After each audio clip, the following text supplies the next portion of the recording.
ففروا إلى الله ففروا إلى الله ففروا إلى الله ففروا إلى الله. أعوذ بالله من الشيطان الرجيم. بسم الله الرحمن الرحيم.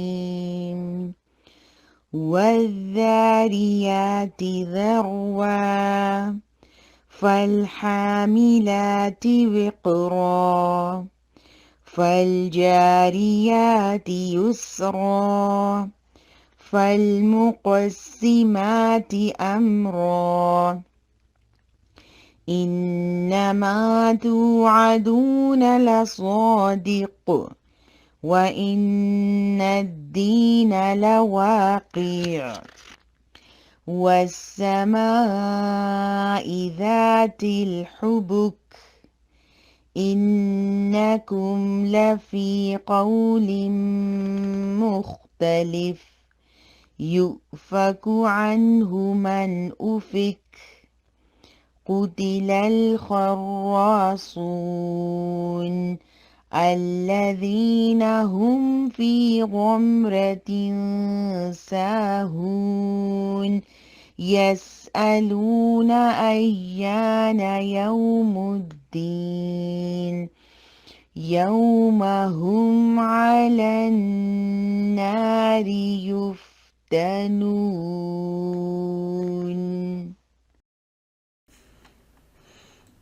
اعوذ باللہ من الشیطان الرجیم بسم اللہ الرحمن الرحیم رب اشرح لی صدری ویسر لی امری واحلل عقدۃ من لسانی یفقهوا قولی اللهم انفعنا بما علمتنا وعلمنا ما ينفعنا وزدنا علما اللهم انا نسألك علما نافعا ورزقا طیبا وعملا متقبلا اللهم انا نعوذ بك من علم لا ينفع ومن قلب لا يخشع ومن نفس لا تشبع ومن دعوة لا يستجاب لها آمین. سب سسٹرز کو السلام علیکم ورحمۃ اللہ وبرکاتہ. آج انشاءاللہ العزیز ہم سٹارٹ کریں گے سورہ زاریات سے. سورہ زاریات مکی سورہ ہے، اس کی 60 آیات ہیں. اس کے مضامین کو 8 پیراگراف میں ڈیوائڈ کیا جا سکتا ہے. اس سورہ میں آفاقی دلائل، دلائل انفس اور تاریخی دلائل دے کر منکرین آخرت کو سمجھایا جا رہا ہے کہ ہر چیز قانون جزا و سزا کی گواہی دے رہی ہے. اپنی حرکتوں سے باز آ جاؤ. نبی کریم صلی اللہ علیہ وسلم کی مخالفت اپنی ضد، ہٹ درمی اور جاہلانہ غرور کی بنیاد پر مت کرو. جن جن قوموں نے انبیاء کے ان پیغامات کو جھٹلایا وہ انہی کے لیے مہلک ثابت ہوا ہے. سورہ زاریات اعلان عام کے بعد نبی کریم صلی اللہ علیہ وسلم کے قیام مکہ کے دوسرے دور میں یعنی دور تذکیر میں نازل ہوئی. یہ وہ دور الزامات بھی ہے جب رسول اللہ صلی اللہ علیہ وسلم کو قریش کے سردار ساحر اور مجنون کہہ رہے ہیں. انہیں بتایا گیا ہے کہ فرعون نے بھی حضرت موسیٰ کو جادوگر اور پاگل قرار دیا تھا. سب انبیاء ڈرانے والے یعنی نذیر بن کر آئے، لیکن لوگوں نے ساحر اور مجنون کہہ کر ان کی دعوت کو ٹکرا دیا. یہ نبی کریم صلی اللہ علیہ وسلم کو ہدایات دی جا رہی ہیں کہ آپ ان جھٹلانے والوں کو چھوڑ دیجئے. آپ کی دعوت ان جھٹلانے والوں کو فائدہ دے یا نہ دے، لیکن ایمان لانے والوں کے لیے ضرور فائدہ مند ہے. اس کے بعد جن و انس کی تحلیق کا مقصد بتایا گیا کہ ان کا مقصد صرف عبادت الہی ہے. آیہ نمبر 58 میں اللہ رب العالمین کی 2 صفات کے ذریعے جزا و سزا کو بیان کیا گیا ہے. الرزاق ذو القوۃ المتین، یعنی وہ ہستی جو ان صفات کی حامل ہے، وہ دنیا کو ختم کر کے روز جزا و سزا لا دینے پر پوری طرح قادر ہے. آخری 2 آیات میں عقلی دلیل پیش کی گئی ہے کہ عقل انسانی بھی اس بات کا تقاضا کرتی ہے کہ ظالم کو ظلم کی سزا دینے کے لیے آخرت برپا ہونی چاہیے تاکہ وہاں عدل ہو سکے. اس سورہ کا پھر مرکزی مضمون یہی ہے کہ جزا و سزا قیامت واقع ہو کر رہے گی. وَإِنَّ الدِّينَ لَوَاقِعٌ، لہذا قرآنی دلائل پر غور و فکر کر کے قیامت پر ایمان لے آؤ. نبی کریم صلی اللہ علیہ وسلم کو رسول اللہ مان کر ان کی دعوت توحید پر بھی ایمان لے آؤ. اعوذ باللہ من الشیطان الرجیم بسم اللہ الرحمن الرحیم والذاریات ذروا فالحاملات وقرا فالجاریات یسرا. قسم ہے ان ہواؤں کی جو گرد اڑانے والی ہیں، پھر پانی سے لدے ہوئے بادل اٹھانے والی ہیں، پھر سبک رفتاری کے ساتھ چلنے والی ہیں، پھر ایک بڑے کام کی یعنی بارش کی تقسیم کرنے والی ہیں. حق یہ ہے کہ جس چیز کا تمہیں خوف دلایا جا رہا ہے وہ سچی ہے اور جزائے اعمال ضرور پیش آنی ہے. وَإِنَّ الدِّينَ لَوَاقِعٌ، جو اس سورہ کا مرکزی مضمون بھی ہے. اس حقیقت کو بیان کرنے سے پہلے ہواؤں کی قسم کھائی جا رہی ہے کہ وہ ہوائیں جو غبار پھیلا کر بادلوں کو گھیرنے کے بعد آہستہ آہستہ بارش برسانے والی ہوائیں کسی کے لیے رحمت اور کسی کے لیے عذاب تقسیم کرتی ہیں، یہ سب اس بات کی دلیل ہیں کہ قیامت آ کر رہے گی اور جزا و سزا ہونی ہے. پھر آیت نمبر 7 میں قسم کھائی جا رہی ہے متفرق شکلوں والے آسمان کی. جس طرح آسمان مختلف شکلیں بدلتا رہتا ہے، اس طرح آخرت کے بارے میں بھی ان لوگوں کی باتیں ایک دوسرے سے بڑی مختلف ہیں. اس کا انکار صرف وہی کر رہا ہے جو حق سے پھرا ہوا ہے. اور پھر کہا گیا کہ مارے گئے قیاس اور گمان سے حکم لگانے والے کہ جو آخرت کے بارے میں اپنے اپنے اندازوں اور گمانوں سے بات کر رہے ہیں. آخرت کا مسئلہ کوئی ایسا مسئلہ نہیں کہ آدمی اپنے قیاس اور گمان کے مطابق ایک اندازہ قائم کر لے، کیونکہ یہ حقیقت ایک ایسی حقیقت ہے جس کو ہم اپنے حواس سے ثابت نہیں کر سکتے. اس کی تو وہ خبر دینے والا خبر دے رہا ہے. اور اگر کوئی آدمی اپنے حواس کی بنا پر صرف قیاس کرتے ہوئے، اندازے لگاتے ہوئے کوئی رائے قائم کرنا چاہے گا تو وہ ہلاکت سے دوچار ہوگا. اور یہ جو قیاس لگانے والے ہیں، اندازے قائم کرنے والے ہیں آخرت کے بارے میں اور اس کو جھٹلانے والے ہیں، یہ ہیں کون؟ یہ وہ لوگ ہیں جو فضول اختلافات کرنے والے ہیں، حراسون ہیں، بحث و مباحثوں میں الجھنے والے ہیں. ہم فی غمرۃ ساہون، جو غفلت میں مبتلا ہیں، مدہوش ہیں، اور جن کا اور کوئی کام نہیں سوائے اس کے کہ یسألون ایان یوم الدین، اور یہ سوال کرتے رہتے ہیں کہ قیامت کا دن کب آئے گا. یہ صرف اس کے بارے میں جاننا نہیں چاہتے بلکہ یہ طنز اور مذاق کے طور پہ یہ سوال کر رہے ہیں. اگلی آیات میں منکرین آخرت کو قیامت کا وقت بتانے کے بجائے ان کا انجام بتایا جا رہا ہے. یہ وہ دن ہوگا جب یہ لوگ آگ پر تپائے جائیں گے. جب تم اس میں جھلسائے جاؤ گے، تپائے جاؤ گے، پھر تمہیں معلوم ہوگا کہ ہاں یہ دن آ چکا ہے. ان سے کہا جائے گا اب چکھو مزہ اپنے فتنے کا جو تم نے دنیا میں برپا کر رکھا تھا. یہ وہی چیز ہے جس کے لیے تم جلدی مچا رہے تھے. اگلی آیات میں اللہ رب العالمین متقین کا انجام بتا رہے ہیں. وہ متقین جو آخرت سے ڈرتے ہوئے کام کرتے ہیں، جو اس دنیا کی زندگی میں آخرت کو جھٹلانے والے نہیں ہیں بلکہ اللہ تعالیٰ کی باتوں پر، انبیاء کے پیغامات پر یقین کرنے والے ہیں. اور یہ لوگ اس روز باغوں اور چشموں میں ہوں گے، جو کچھ ان کا رب انہیں دے گا خوشی خوشی لے رہے ہوں گے. وہ اس دن کے آنے سے پہلے نیکوکار تھے. حراسون کس میں مبتلا تھے؟ وہ بحث و مباحثے میں مبتلا تھے. یہ نیکوکار لوگ تھے. وہ جہالت میں غرق اور غفلت میں مدہوش تھے، جبکہ یہ لوگ راتوں کو کم ہی سوتے تھے اور رات کے پچھلے پہروں میں استغفار کیا کرتے تھے. پھر حقوق اللہ کے ساتھ ساتھ حقوق العباد ادا کرنے والے بھی تھے. ان کے مالوں میں حق تھا سوال کرنے والوں کے لیے بھی، اور وہ جو سوال نہیں کرتے تھے، جن کو محروم رکھا گیا تھا، یہ ان کو بھی دینے والے تھے. یہ آخرت کی تیاریاں کرنے والے تھے. آگے اللہ رب العالمین دلائل دے رہے ہیں وَفِي الْأَرْضِ آیَةٌ لِّلْمُوقِنِينَ، اور زمین میں بہت سی نشانیاں ہیں یقین لانے والوں کے لیے. ایسی نشانیاں جو آخرت کے امکان کو، اس کے لازمی ہونے کی گواہی دے رہی ہیں. زمین کا بنایا جانا، اس کے اندر خزانوں کا رکھا جانا، یہاں زندگی کا ممکن بنایا جانا، یہاں طرح طرح کی نباتات کا اگایا جانا، پھر زمین کو ایک عرصہ دراز تک بنجر رکھنے کے بعد وہاں پھر سے اس کو سرسبز و شاداب کر دینا. ان گنت نشانیاں ہیں، لیکن ان لوگوں کے لیے ہیں جو یقین کرنے والے ہیں، موقنین ہیں. آیت نمبر 20 میں بات مکمل طور پہ کہی گئی وَفِي الْأَرْضِ آیَةٌ لِّلْمُوقِنِينَ، کہ نشانیاں ہیں یقین لانے والوں کے لیے. آگے کئی آیات میں آیَةٌ لِّلْمُوقِنِينَ کا ورڈ حذف کیا گیا ہے. جسٹ وَفِي أَنفُسِكُمْ وَفِي موسیٰ وَفِي عاد وَفِي ثمود اس طرح کے الفاظ آئے ہیں. اس کو مکمل پڑھا جائے تو یہی میننگ ہوگا وَفِي قِصَّةِ موسیٰ آیَةٌ لِّلْمُوقِنِينَ وَفِي أَنفُسِكُمْ آیَةٌ لِّلْمُوقِنِينَ، اور تمہارے اپنے اندر نشانیاں ہیں. آیت نمبر 21 میں آگے کہا جا رہا ہے وَفِي أَنفُسِكُمْ، اور تمہارے اپنے وجود میں بھی بہت سی نشانیاں ہیں. یعنی انسان کو باہر دیکھنے کی ضرورت بھی نہیں ہے، خود اپنے اندر دیکھے تو بہت سی گواہیاں مل جائیں گی اس حقیقت کو بیان کرنے والی کہ روز جزا و سزا ضرور ہو کر رہے گا. جس رب کائنات نے تمہاری اندر اتنی بہترین انجینئرنگ کی ہے، تم ایک ایک نظام کو لے کر دیکھ لو. کیا یہ تمہارا اتنا پیچیدہ سسٹم ایسے ہی بنا دیا گیا ہے؟ تمہیں ایک چھوٹے سے قطرے سے لے کر اتنا بڑا انسان اللہ رب العالمین نے ایسے ہی بنا کھڑا کیا. اس کا کوئی مقصد نہیں ہوگا؟ کیا تم جو مرضی کرتے چلے جاؤ تمہیں کوئی پوچھ گچھ نہیں ہوگی؟ وہ لوگ جو اس دنیا میں ڈر کے زندگی گزارے انہیں کوئی جزا نہیں دی جائے گی. یہ نظام کائنات ایک قانون کے تحت بنایا گیا ہے، یہاں جزا و سزا ضرور ہو کر رہے گی. اور آیت نمبر 22 میں کہا جا رہا ہے وَفِي السَّمَاءِ رِزْقُكُمْ وَمَا تُوعَدُونَ، اور آسمان ہی میں تمہارا رزق بھی ہے اور وہ چیز بھی جس کا تم سے وعدہ کیا جا رہا ہے، یعنی روز جزا کا. پس قسم ہے آسمان اور زمین کے مالک کی، یہ بات حق ہے ایسی ہی یقینی جیسے تم بول رہے ہو. اب اس کے بعد آگے تاریخ سے کچھ قوموں کی مثالیں دی جا رہی ہیں اور ان کے انجام کا ذکر کر کے جزا و سزا کو بیان کیا جا رہا ہے. سب سے پہلے ابراہیم علیہ السلام اور لوط علیہ السلام کا واقعہ بیان کیا گیا ہے. یہ قصہ بھی اس سے پہلے سورہ ہود میں، سورہ ہجر، سورہ عنکبوت میں بیان کیا جا چکا ہے. اور اس میں اللہ رب العالمین فرما رہے ہیں کہ تمہیں ابراہیم کے معزز مہمانوں کی حقائق بھی پہنچی ہے، یعنی جو فرشتے ان کے پاس آئے تھے. جب فرشتے ان کے پاس آئے، ابراہیم علیہ السلام ان کی مہمانی کے لیے دوڑے دوڑے گئے، لیکن انہوں نے کھانے کے لیے ہاتھ نہیں بڑھایا تو وہ ڈرنے لگے. وہاں فرشتوں نے بیٹے کی خوشخبری دی، یعنی جس بندے نے اپنے رب کی بندگی کا حق دنیا میں ٹھیک ٹھیک ادا کیا تھا، ان کو اللہ رب العالمین نے عام قوانین سے ہٹ کر جس عمر میں ان کے ہاں اولاد نہیں پیدا ہو سکتی تھی، انہیں نہ صرف اولاد دی بلکہ ایسی اولاد دی جو کسی کو آج تک نصیب نہیں ہوئی. اسحاق علیہ السلام، اسماعیل علیہ السلام، پھر اسحاق کے بعد یعقوب علیہ السلام، یوسف علیہ السلام. بندگی کا حق ادا کرنے کی جزا دی گئی کہ ان کی نسل میں مسلسل 4 انبیاء پیدا کیے گئے، 3 پشت تک نبوت چلتی رہی. پھر اس کے بعد یہی فرشتے لوط علیہ السلام کی قوم کی طرف سزا کی خبر لے کر گئے.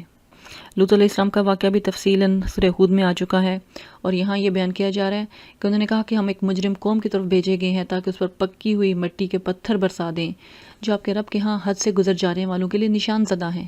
پھر اللہ رب العالمین نے وہاں سے مومنین کو نکال لیا جو کہ لوط علیہ السلام کا گھر تھا، ان کو بچا لیا گیا اور پھر ان لوگوں کو تباہ کر کے رکھ دیا گیا۔ وَتَرَكْنَا فِيهَا آيَةً لِّلَّذِينَ يَخَافُونَ الْعَذَابَ الْأَلِيمَ۔ اس کے بعد ہم نے بس وہاں ایک نشانی ان لوگوں کے لیے چھوڑ دی جو دردناک عذاب سے ڈرتے ہیں۔ ڈیڈ سی کا جنوبی علاقہ آج بھی اس تباہی کو بیان کر رہا ہے۔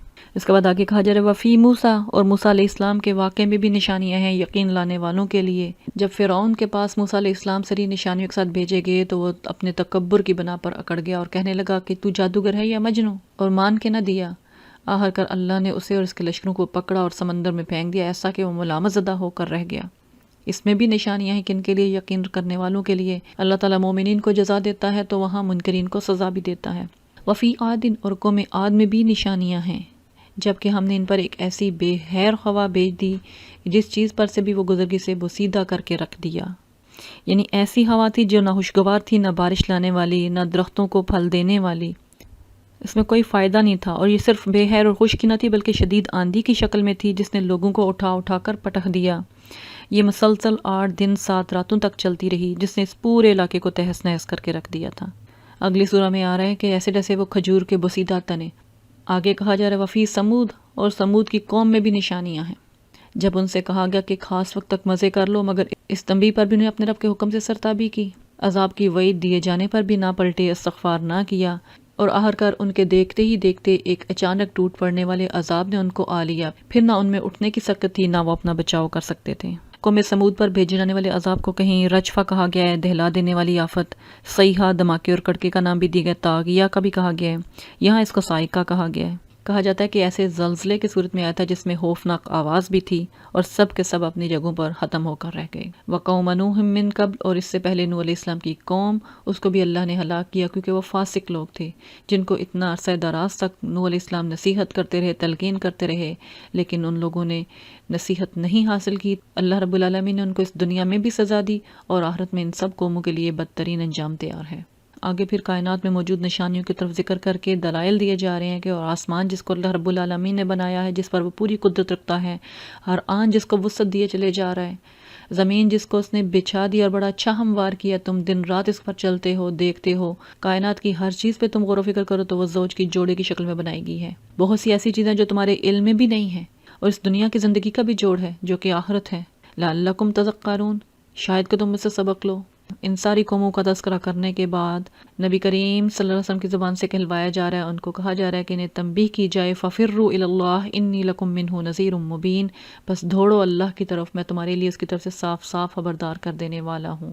پھر انہیں دعوت توحید دی جا رہی ہے، وَلَا تَجْعَلُوا مَعَ اللَّهِ إِلَٰهًا آخَرَ، اور اللہ کے ساتھ کوئی دوسرا معبود مت بناؤ، میں تمہارے لیے اس کی طرف سے صاف صاف خبردار کر دینے والا ہوں۔ پھر ان کے اعتراضات کا ذکر کر کے کہا جا رہا ہے کہ ان سب جھٹلانے والوں کی ذہنیت ایک سی ہے۔ پہلی قوموں کے پاس بھی جب بھی کوئی رسول بھیجا گیا تو انہوں نے یہی کہا یہ ساحر ہیں یا مجنون، کیا ان سب نے آپس میں کوئی سمجھوتا کر لیا ہے؟ نہیں، حقیقت کیا ہے، یہ سب کے سب قوم طاغون ہیں، سرکش لوگ ہیں۔ چھوڑ دیجئے ان کو، اے نبی، ان سے رخ پھیر لو، آپ پر کچھ ملامت نہیں، آپ البتہ نصیحت کرتے رہیے کیونکہ نصیحت ایمان لانے والوں کے لیے فائدہ مند ہے۔ اللہ رب العالمین نے جن و انس کو اسی لیے پیدا کیا کہ وہ اسی کی بندگی کریں، نہ یہ کہ خالق وہ ہے، مالک وہ ہے، رازق وہ ہے، بندگی میں کسی اور کو شریک بنانے کے لیے نہیں ان کو بھیجا گیا۔ اسی کا شکر ادا کرنے کا مطالبہ تو کیا جا رہا ہے، نہ وہ ان سے رزق چاہ رہا ہے اور نہ وہ یہ چاہتا ہے کہ اسے کھلایا جائے، وہ تو خود رازق ہے، بڑی قوت والا اور زبردست، اور اس کے رزاق ہونے کی صفت بھی اس چیز کی گواہی دے رہی ہے کہ وہ جزا کا پورا اختیار رکھتا ہے، وہ جزا ضرور دے گا، اور وہ اپنے مومنین بندوں کو جزا کیوں نہ دے۔ پھر ساتھ وہ ذوالقوت المتین بھی ہے، بڑی قوت والا اور زبردست بھی ہے، جو انکار کرنے والے ہیں ان کو پکڑنے کی قوت بھی رکھتا ہے، ان کو سزا دینے کا مکمل اختیار بھی رکھتا ہے۔ بس جن لوگوں نے ظلم کیا ان کے حصے کا بھی ویسا ہی عذاب تیار ہے جیسا انہی جیسے لوگوں کو ان کے حصے کا مل چکا ہے۔ اس کے لیے یہ لوگ مجھ سے جلدی نہ مچائیں، ان کے حصے کا عذاب تیار ہے، وہ اپنے وقت مقرر پر ان کو مل کے رہے گا۔ آخر کو تباہی ہے کفر کرنے والوں کے لیے اس روز جس کا انہیں خوف دلایا جا رہا ہے۔ استغفر اللہ العظیم۔ اللہم انا نسألک موجبات رحمتک وعزائم مغفرتک والسلامۃ من کل اسم والغنیمۃ من کل بر والفوز بالجنہ والنجاۃ من النار، آمین۔ سورہ طور مکی سورہ ہے، آیات 49 ہیں۔ اس کے مضامین کو 3 پیراگراف میں ڈیوائیڈ کیا جا سکتا ہے۔ یہ بھی قیام مکہ کے دوسرے دور میں نازل ہوئی جب نبی کریم صلی اللہ علیہ وسلم پر مختلف الزامات کی بچھاڑ ہو رہی تھی۔ اس کے پہلے پیراگراف میں قیامت کی تکذیب کرنے والوں کو منکرین آخرت کو خبردار کیا گیا ہے اور انہیں کہا جا رہا ہے کہ قرآنی دلائل کے بارے میں سنجیدگی سے غور کریں، اس قرآن کو جادو کہہ کر مت ڈالیں۔ دوسرے پیراگراف کے شروع میں آیات 29 سے لے کر 34 تک نبی کریم صلی اللہ علیہ وسلم کو تسلی دی جا رہی ہے، انہیں ہدایات دی جا رہی ہیں کہ آپ ان الزامات کی پرواہ مت کریں، آپ اپنا دعوت اور تذکیر کا کام جاری رکھیں۔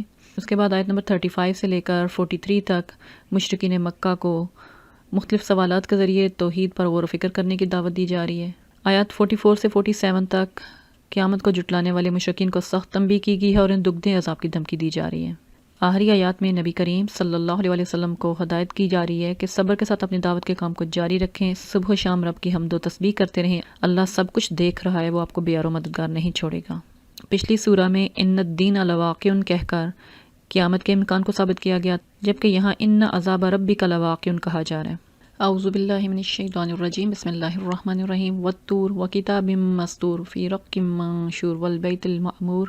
اس سورہ کا مرکزی مضمون ان عذاب ربک لواقع، اس کے اوپر 5 چیزوں کی قسم کھائی گئی ہے۔ سب سے پہلے طور کی قسم کھائی گئی ہے جہاں اللہ رب العالمین نے موسیٰ علیہ السلام کو نبوت عطا کی تھی۔ وکتاب مسطور فی رق منشور، ایک کسی کھلی کتاب کی جو رقیق جلد میں لکھی ہوئی ہے، جو اللہ رب العالمین ترسانے والے صحائف ہیں، تورات ہیں۔ والبیت المعمور، آباد گھر کی۔ حسن بصری کے نزدیک اس سے مراد بیت اللہ ہے، جو کبھی حج، عمرہ اور طواف و زیارت کرنے والوں سے خالی نہیں رہتا، جبکہ حضرت علی اور ابن عباس اس سے مراد بیت معمور لیتے ہیں، جس کا ذکر معراج کے موقع پر نبی کریم صلی اللہ علیہ وسلم نے فرمایا، جس کی دیوار سے آپ نے ابراہیم کو ٹیک لگائے دیکھا تھا۔ پھر بلند چھت یعنی آسمان اور موجزن سمندر کی قسم کھائی گئی ہے۔ یہ سارے ایسے حقائق ہیں جو اللہ رب العالمین کی حکمت اور قدرت پر دلیل دیتی ہیں۔ اسی حکمت اور قدرت سے آخرت کا امکان بھی ثابت ہوتا ہے۔ یہ ساری چیزیں دلیل دیتی ہیں کہ اتنا حکیمانہ نظام خود بخود نہ قائم ہوا ہے اور نہ اس کو بے مقصد بنایا گیا ہے۔ اس سے بڑا بے وقوف انسان کوئی نہیں ہوگا جو اس بنانے والے حکیم سے یہ توقع رکھے کہ وہ انسان کو بنانے کے بعد، اس کی ہدایت کا انتظام کرنے کے بعد، اس کو روزی مہیا کرنے کے بعد اس سے یہ نہیں پوچھے گا کہ تو نے میرا رزق کھا کر اس کا حق ادا کیا یا نہیں۔ اسے اتنے اختیارات دینے کے بعد یہ نہیں پوچھے گا کہ تو نے ان اختیارات کا صحیح استعمال کیا یا غلط۔ یہ کائنات کا پورا نظام یہ گواہی دے رہا ہے کہ اس کی کوئی بھی چیز حکمت سے خالی نہیں ہے۔ تو یہ کیسے ممکن ہے اس دنیا کو اس نے بے مقصد بنایا ہو، مجرمین کو بھی وہ چھوڑ دے اور متقین کو بھی جزا نہ دے۔ آیت نمبر 8 میں کہا جا رہا ہے کہ یہ عذاب ایسا ہوگا جسے کوئی دور نہیں کر سکتا، اور وہ اس روز واقع ہوگا جب آسمان بری طرح ڈگمگائے گا، پہاڑ اڑے اڑے پھریں گے۔ کہ اس دن تم دیکھو گے یہ آسمان جس وقت اللہ رب العالمین نے جس کو بلند کیا ہوا ہے، جو قائم ہے، اس وقت وہ اس طرح گھما دیا جائے گا، پھیر دیا جائے گا کہ ہر چیز دھرم بھرم ہو جائے گی، اور پہاڑ جو ہے دھول بنا کر اڑا دیے جائیں گے۔ فَوَيْلٌ يَوْمَئِذٍ لِّلْمُكَذِّبِينَ، جو اس دن کو جٹلا رہے ہیں ان کے لیے ہلاکت ہے۔ کائنات کی ہر چیز اس کی گواہی دے رہی ہے، اور سب سے بڑی بات وہ علیم خبیر اس کی خبر دے رہا ہے۔ لوگ ہیں کہ اس کو جٹلائے جا رہے ہیں، اور جٹلانے والے بھی کسی دلیل کی بنا پر نہیں جٹلا رہے، نہ سنجیدگی سے اس پر غور کر رہے ہیں، بلکہ مذاق کا نشانہ بنا رہے ہیں، حجت بازیوں میں لگے ہوئے ہیں۔ انہی کا انجام بتایا جا رہا ہے کہ جس روز انہیں دھکے مار مار کر جہنم کی آگ کی طرف لے جایا جائے گا، اس وقت ان سے کہا جائے گا یہ وہی آگ ہے جسے تم جٹلایا کرتے تھے۔ پھر انہیں پوچھا جائے گا افسحر ھذا ام انتم لا تبصرون، اب بتاؤ یہ جادو ہے یا تمہیں سوج ہی نہیں رہا؟ جاؤ اب جھلسو اس کے اندر، تم ہاں صبر کرو یا نہ کرو، تمہارے لیے یکساں ہے، تمہیں ویسا ہی بدلہ دیا جا رہا ہے جیسے تم عمل کر رہے تھے۔ آگے ان لوگوں کا انجام بتایا جا رہا ہے جنہوں نے انبیاء کی باتوں پر، اللہ تعالیٰ کی خبروں پر یقین کیا۔ ان المتقین فی جنات و نعیم، اور متقی لوگ وہاں باغوں اور نعمتوں میں ہوں گے، لطف لے رہے ہوں گے ان چیزوں سے جن کا رب انہیں دے گا۔ سب سے بڑا انعام جو ان کے لیے ہوگا کہ ان کا رب انہیں دوزخ کے عذاب سے بچا لے گا۔ اسی لیے تو اس قرآن میں دعا سکھائی گئی ہے وقنا عذاب النار۔ جنت کے ان انعامات کے ساتھ ساتھ جو بڑا ان کے لیے ایک باعث سکون اور باعث اطمینان چیز ہوگی کہ اللہ رب العالمین ان کی اولاد کو بھی جو کسی بھی درجہ ایمان میں ان کے نقش قدم پر چلی ہوگی لیکن ان کے درجے کو نہیں پا سکی ہوگی، ان کو بھی اللہ رب العالمین جنت میں ان کے ساتھ ملا دیں گے، ان کے عمل میں کوئی گھاٹا ان کو نہ دیں گے، ان کا درجہ بلند کر کے ان کے والدین کے ساتھ ان کو ملا دیا جائے گا۔ آیت نمبر 21 میں کہا جا رہا ہے کل امرئ بما کسب رہین، ہر شخص اپنے اعمال کے عوض رہن ہے، یعنی اللہ رب العالمین نے انسان کو جو طاقتیں، قوتیں، اختیارات دیے ہیں وہ گویا قرض ہیں جو مالک نے بندے کو دیا ہے، اور اس کی ضمانت کے طور پہ بندے کا نفس خدا کے پاس رہن ہے۔ بندہ اگر ان قوتوں کو، اختیارات کو صحیح استعمال کر کے نیکیاں کما لیتا ہے تو وہ قرض ادا کرنے کے قابل ہو سکتا ہے، اس طرح وہ جنت کا مستحق قرار پائے گا، نہیں تو وہ پکڑا جائے گا۔ جس طرح کوئی شخص قرض ادا کیے بغیر رہن نہیں چھڑا سکتا، گروی رکھی ہوئی چیز نہیں چھڑا سکتا، اسی طرح کوئی شخص فرض ادا کیے بغیر اپنے آپ کو اللہ کے مواخذے سے نہیں بچا سکتا۔ اولاد اگر خود نیک نہیں ہے تو والدین کی نیکی بھی اس کو نہیں چھڑا پائے گی۔ آگے متقین کے مزید انعامات کا ذکر کیا جا رہا ہے۔ ہر من پسند چیز وہاں ملے گی، غلام ان کی خدمت کے لیے دوڑے دوڑے پھر رہے ہوں گے، اور یہ لوگ فرصت میں بیٹھے ایک دوسرے سے دنیا میں گزرے ہوئے حالات پوچھ رہے ہوں گے، اور یہ کہیں گے کہ ہم پہلے اپنے گھر والوں میں ڈرتے ہوئے زندگی بسر کر رہے تھے، یعنی ہم وہاں غفلت کی زندگی نہیں گزار رہے تھے، ہمیں ہر وقت یہ خوف رہتا تھا کہیں ایسا کام نہ کر بیٹھیں جس پر اللہ کے ہاں ہماری پکڑ ہو جائے۔ اور یہاں خاص طور پہ گھر والوں کے درمیان ڈرتے ہوئے زندگی بسر کرنے کا ذکر اس لیے کیا گیا کہ آدمی سب سے زیادہ جس وجہ سے گناہوں میں مبتلا ہوتا ہے وہ اپنے بال بچوں کو عیش کرانا اور ان کی دنیا بنانے کی فکر میں ہوتا ہے۔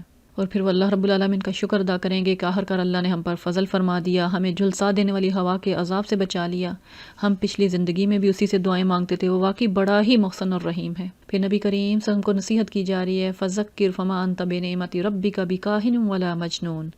پس نبی صلی اللہ علیہ وسلم اب نصیحت کیے جائیں، اپنے رب کے فضل سے نہ تم کاہن ہو نہ مجنون ہو۔ کیا یہ لوگ کہتے ہیں کہ یہ شاعر ہے؟ آگے اللہ رب العالمین کہہ رہے ہیں ام تأمرہم احلامہم بہذا، کیا ان کی عقلیں یہی حکم دیتی ہیں؟ ام ہن قوم طاغون، یا یہ در حقیقت دشمنی میں حد سے گزرے ہوئے لوگ ہیں کہ خود ان کی عقل ان کو ایسا کرنے کو کہہ رہی ہے کہ اپنے درمیان جس شخص کو یہ جانتے تھے اس کو کبھی یہ کاہن کہتے ہیں، کبھی مجنون کہتے ہیں، کبھی شاعر کہتے ہیں، یہ خود ہی سوچ نہیں پا رہے وہ کہنا کیا چاہ رہے ہیں۔ اگر یہ عقل کی بنا پر حکم لگاتے تو کوئی ایک حکم لگاتے، پھر یہ کہتے ہیں کہ اس شخص نے یہ قرآن خود گھڑ لیا ہے۔ اور اگر نبی کریم صلی اللہ علیہ وسلم نے خود گھڑ لیا ایک انسان کے بس میں ایسا کلام بنانا ہے تو پھر انہیں چیلنج کیا جا رہا ہے کہ اسی شان کا ایک کلام تم بھی بنا لاؤ۔ قرآن میں یہ چیلنجز بار بار دیے گئے ہیں، آج تک موجود ہیں، کوئی اس جیسی ایک کتاب تو دور ایک آیا بھی نہیں بنا کے لا سکا۔ اس کے بعد پھر ان سے آگے سوالات کیے جا رہے ہیں، ان کو غور و فکر کی دعوت دی جا رہی ہے۔ اللہ کے وجود کو ثابت کرنے کے لیے پوچھا جا رہا ہے کیا یہ کسی خالق کے بغیر خود پیدا ہو گئے یا خود اپنے خالق ہیں؟ اور پھر ان کو مخلوق ثابت کرنے کے لیے کہا جا رہا ہے زمین و آسمان کو انہوں نے پیدا کیا ہے یا کسی رب نے پیدا کیا؟ ذرا غور کریں، سوچیں، اصل بات یہ ہے یہ یقین نہیں رکھتے، بل لا یوقنون۔ پھر نبی کریم صلی اللہ علیہ وسلم کی رسالت پر اعتراض کرتے ہیں کہ انہی کو نبی کیوں مبعوث کیا گیا؟ اللہ نے انسانوں کی ہدایت کے لیے کسی کو تو نبی مبعوث کر کے بھیجنا تھا، تو کیا ان سے پوچھ کے بھیجتا؟ سوال کیا جا رہا ہے کیا تیرے رب کے خزانے ان کے قبضے میں ہیں یا ان پر انہی کا حکم چلتا ہے؟ کیا یہ کوئی اختیار رکھتے ہیں؟ پھر ان کی لا علمی کو ثابت کرنے کے لیے کہا جا رہا ہے، سوال کیا جا رہا ہے کیا ان کے پاس کوئی سیڑھی ہے جس پر چڑھ کر یہ عالم بالا کی سنگن لے لیتے ہیں؟ ان میں سے جس کسی نے سنگن لی ہو وہ لائے کوئی کھلی دلیل۔ پھر فرشتوں کے بارے میں ان کے عقیدے کو غلط ثابت کرنے کے لیے سوال کیا جا رہا ہے کہ اللہ کے لیے تو ہیں بیٹی اور ان لوگوں کے لیے بیٹے، یہ تقسیم کرنے کا حق انہیں کس نے دیا ہے؟ پھر نبی کریم صلی اللہ علیہ وسلم کے اخلاص کو ثابت کرنے کے لیے سوال کیا جا رہا ہے کہ آپ ان سے کوئی اجر مانگ رہے ہیں کہ جس کو یہ ادا نہیں کر پا رہے، اس کے بوجھ تلے دبے چلے جا رہے ہیں اور آپ کو جٹلا رہے ہیں؟ یا ان کے پاس کوئی غیب کا علم ہے، غیب کے حقائق کا علم ہے، اس کی بنا پر یہ لکھ رہے ہیں؟ انہوں نے پردہ غیب سے جھانک کر دیکھ لیا، حقیقت وہ نہیں جو آپ نے بیان کی ہے، حقیقت کا علم ان کو ہے؟ یا یہ کوئی چال چلنا چاہتے ہیں؟ اگر یہ بات ہے تو کفر کرنے والوں پر ان کی چال الٹی ہی پڑے گی۔ آیت نمبر 43 میں پھر ڈائریکٹلی سوال پوچھا جا رہا ہے توحید کے بارے میں، کیا اللہ کے سوا یہ کوئی اور معبود رکھتے ہیں؟ جن کو یہ معبود ٹھہرا رہے ہیں ان کے اوپر غور و فکر کر کے دیکھ لیں، ان کا حق کہیں سے ثابت ہوتا ہے؟ اللہ پاک ہے اس شرک سے جو یہ لوگ کر رہے ہیں۔ حقیقت یہ ہے کہ ان لوگوں کا حال یہ ہے، یہ لوگ آسمان کے ٹکڑے بھی گرتے ہوئے دیکھ لیں تو کہیں گے یہ بادل ہیں جو عمڈے چلے آ رہے ہیں۔ ان کی ہٹ درمیوں، ان کی ضد اور ان کے انکار کی بنا پر نبی کریم صلی اللہ علیہ وسلم کو نصیحت کی جا رہی ہے کہ اے نبی انہیں ان کے حال پہ چھوڑ دیجئے، یہاں تک کہ اپنے اس دن کو پہنچ جائیں جس میں یہ مار گرائے جائیں گے، جس دن نہ ان کی اپنی کوئی چال ان کے کسی کام آئے گی، نہ کوئی ان کی مدد کو آئے گا۔ اس وقت کے آنے سے پہلے بھی ان ظالموں کے لیے ایک عذاب ہے، مگر ان میں سے اکثر نہیں جانتے۔ وَاصْبِرْ لِحُکْمِ رَبِّكَ فَإِنَّكَ بِأَعْیُنِنَا وَسَبِّحْ بِحَمْدِ رَبِّكَ حِینَ تَقُومُ۔ اے نبی صلی اللہ علیہ وسلم اپنے رب کا فیصلہ آنے تک صبر کرو، تم ہماری نگاہ میں ہو، تم جب اٹھو تو اپنے رب کی حمد کے ساتھ اس کی تسبیح کرو، اور رات کو بھی اس کی تسبیح کیا کرو، اور ستارے جب پلٹتے ہیں اس وقت بھی اس کی تسبیح کرو، رات کو بھی، سحر کے وقت بھی۔ ان آخری آیات میں کہا جا رہا ہے کہ آپ صبر اور استقامت کے ساتھ اپنے رب کے حکم کی تعمیل کرتے رہیں، اور اب آپ کی نگہبانی کر رہا ہے۔ اب جب بھی دعوت کے لیے اٹھیں، نماز کے لیے اٹھیں تو اللہ رب العالمین کی حمد کے ساتھ اس کی تسبیح بیان کریں، رات کے اوقات میں بھی، سحر کے اوقات میں بھی۔ اللہ کی مدد کے ساتھ اسلام کی دعوت ساری دنیا میں پھیل کر رہے گی انشاءاللہ العزیز۔ صدق اللہ العلی العظیم۔ سورۃ النجم مکی سورہ ہے، آیات 62 ہیں۔ اس کے مضامین کو بھی 5 پیراگراف میں ڈیوائیڈ کیا جا سکتا ہے۔ اس کا پہلا حصہ ابتدائی 18 آیات معراج کے موقع پر 12 نبوی میں نازل ہوئیں، جبکہ دوسرا حصہ آیت نمبر 19 سے لے کر آخر تک ہجرت حبشہ کے بعد 5 ربیع میں نازل ہو چکا تھا۔ جب امیہ بن حلف نے آخری آیت سجدہ سن کر سجدہ کرنے کے بجائے کچھ مٹی لے کر اپنی پیشانی پر مل لی تھی اور باقی سرداران قریش بلا ارادہ سجدے میں گر گئے تھے۔ صحیح بخاری کی روایت ہے کہ عبداللہ بن مسعود فرماتے ہیں کہ نزول کے اعتبار سے یہ وہ پہلی سورہ ہے جس میں آیت سجدہ آئی ہیں۔ اس کے پہلے پیراگراف میں وحی قرآن کی اور واقعہ معراج کی تصدیق کی گئی ہے، دوسرے پیراگراف میں بت پرستی اور شرک کی تردید کی جا رہی ہے۔ مشرکین مکہ پر سخت تنقید کی جا رہی ہے کہ وہی سے بے نیاز ہو کر صرف گمان کی پیروی کرتے ہوئے مختلف دیوی دیوتاؤں کی پرستش کر رہے ہیں، فرشتوں کو اللہ کی بیٹیاں قرار دے کر شرک فی الذات کے مرتکب ہو رہے ہیں۔ تیسرے پیراگراف میں دعوت کو قبول کرنے والوں کا اور دعوت کا انکار کرنے والوں کا انجام بتایا گیا ہے اور نبی کریم صلی اللہ علیہ وسلم کو ہدایت کی گئی ہے کہ آپ ان سے اعراض برتی اور اپنی دعوت کا کام جاری رکھیں۔ چوتھے پیراگراف میں حضرت ابراہیم علیہ السلام اور موسیٰ علیہ السلام کے صحائف کی تعلیمات کا خلاصہ بیان ہوا ہے اور مشرکین کو دعوت دی جا رہی ہے کہ خود ساختہ عقیدہ شفاعت کو ترک کر کے ایمان لے آؤ، نیک اعمال کرو، روز قیامت کوئی کسی کا بوجھ نہیں اٹھائے گا۔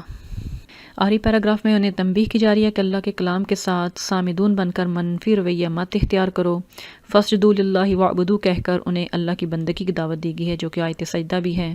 اس سورہ کا مرکزی مضمون یہی ہے کہ اپنی دیوی دیوتاؤں کی شفاعت پر انحصار کرنے کے بجائے نبی کریم صلی اللہ علیہ وسلم پر کی گئی وحی الہی یعنی قرآن پر ایمان لاؤ، کبیرہ گناہوں سے بچو، ہر انسان اپنا بوجھ خود اٹھائے گا، کسی دوسرے کا کیا کسی کے کام نہیں آئے گا۔ اعوذ باللہ من الشیطان الرجیم، بسم اللہ الرحمن الرحیم، والنجم اذا ہوا ما ضل صاحبکم وما غوا وما ینطق عن الہوا ان هو الا وحی یوحی۔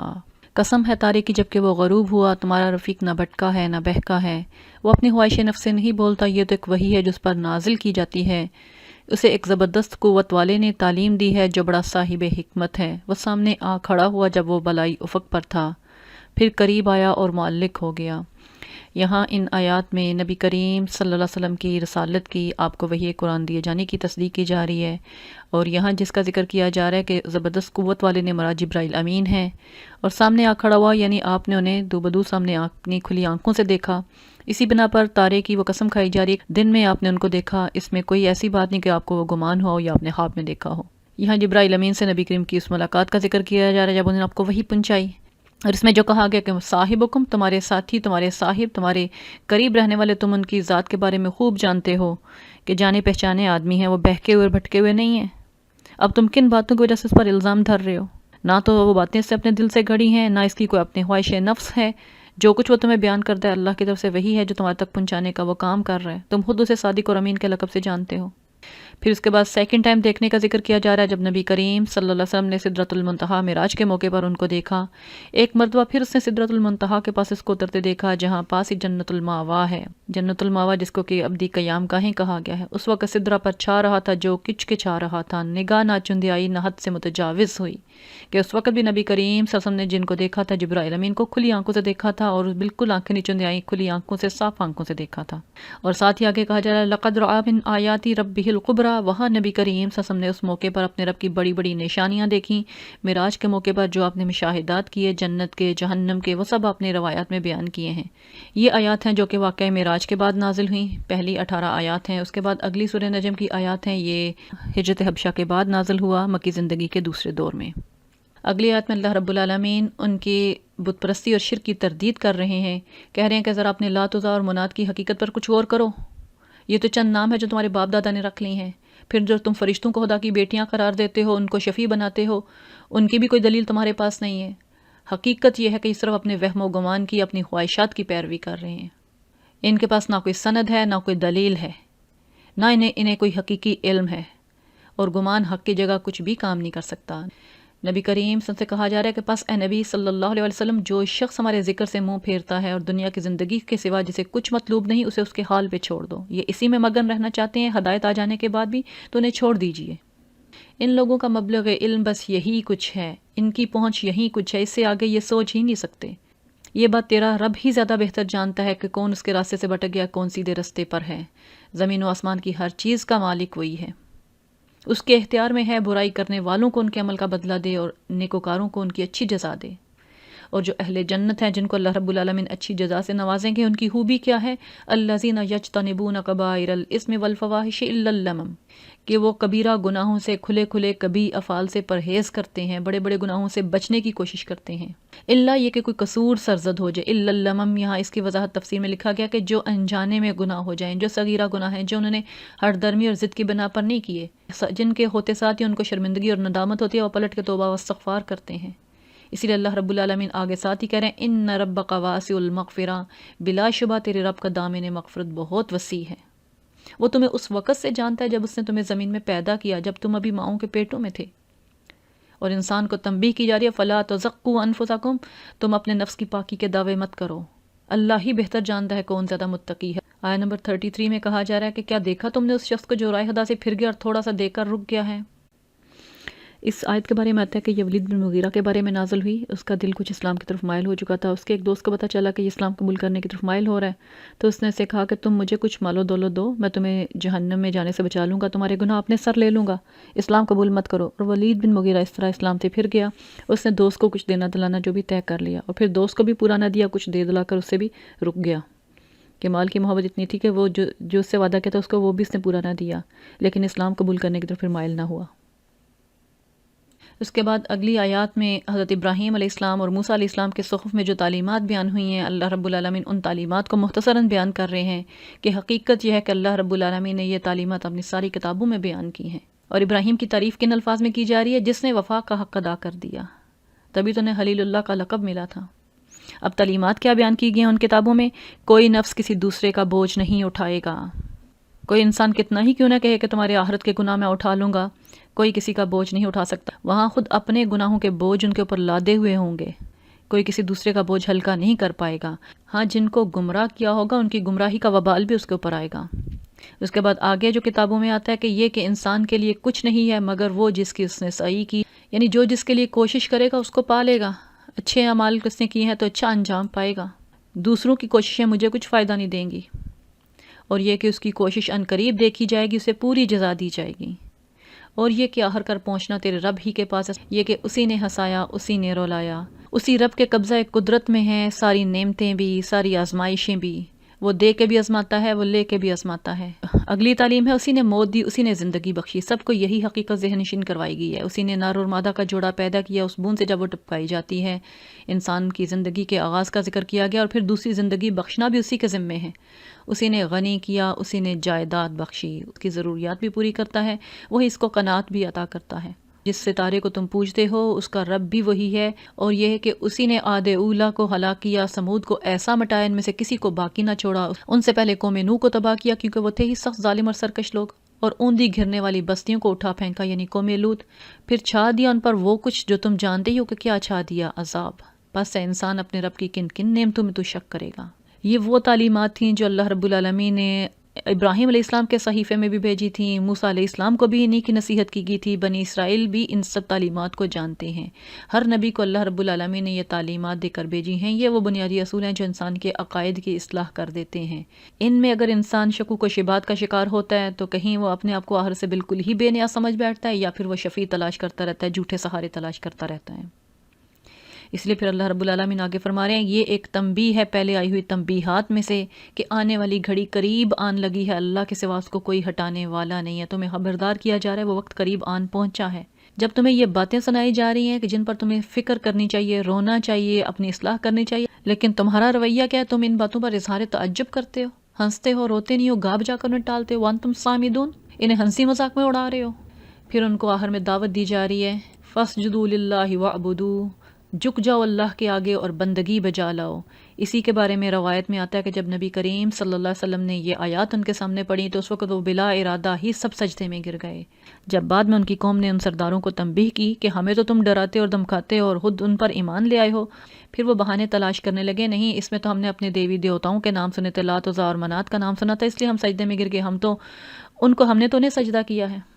اس سورہ میں اللہ رب العالمین نے بہت مختصر آیات میں چھوٹے چھوٹے الفاظ میں انہیں نصیحت کیا، وہ جامع تعلیمات دی، انہیں دعوت دی جا رہی ہے کہ لات منات عزیٰ اور شعراء کی شفاعت پر انحصار کرنے کے بجائے نبی کریم پر جو وحی کی گئی اس پر ایمان لے آؤ، کبیرہ گناہوں سے بچو، نیک اعمال کرو۔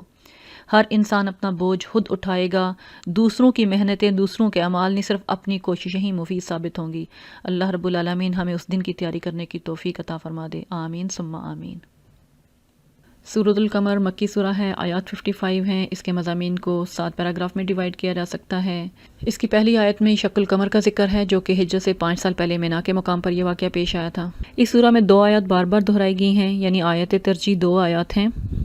وَلَقَدْ يَسَّرْنَا الْقُرْآنَ لِلذِّكْرِ فَهَلْ مِن مُدَّكِرٍ، اور تاریخ کا ہر سچا واقعہ سنا کر بار بار پوچھا گیا ہے، کیف کان عذابی و نذر، میرا عذاب کیسا تھا، میری تنبیہات کیسی تھیں، کیا اب بھی تم نے کوئی نصیحت پکڑی؟ پہلے پیراگراف میں شق قمر کا واقعہ بیان کر کے قرب قیامت کی طرف اشارہ کیا گیا ہے۔